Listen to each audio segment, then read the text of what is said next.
గత ప్రభుత్వంలో చేయని పనులన్నీ కూడా మరి బోడే ప్రసాద్ గారు దగ్గర ఉండి ఇంటింటికి తిరిగి ప్రతి ఒక్కరి సమస్య తెలుసుకొని మీకు అండగా నేనున్నాను అని ఇంటింటికి ప్రతి ఒక్క కొట్టుని రైతు బజార్లో ప్రతి ఒక్క కొట్టు ఇచ్చి నేనున్నాను అని చెప్పేసి భరోసా ఇచ్చిన మన బోడే ప్రసాద్ గారిని ఒక వైసీపీ కుక్క ఆడది అన్నది కూడా మర్చిపోయి వైసీపీ కుక్క మొరిగింది కదా.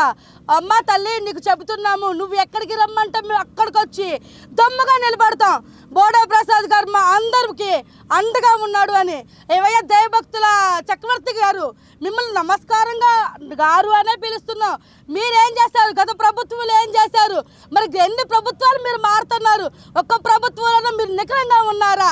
లేనప్పుడు ఈ ప్రభుత్వాన్ని మీరు ఎందుకు ఏలెత్తి చూపిస్తున్నారు? బోడే ప్రసాద్ గారు మీకు ఎలా కనిపిస్తున్నారు?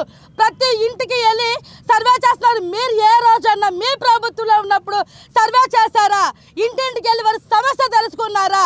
ఇంట్లో ఏ సమస్య ఉంది, ఏ పిల్లకి ఏ సమస్య ఉంది, ఏ ఆడపిల్లకి ఏ సమస్య ఉంది, ఏ కుర్రడికి ఏ సమస్య ఉందని మీరు ఇంటింటికి వెళ్ళి సర్వే చేశారా? చేయలేదు కదా.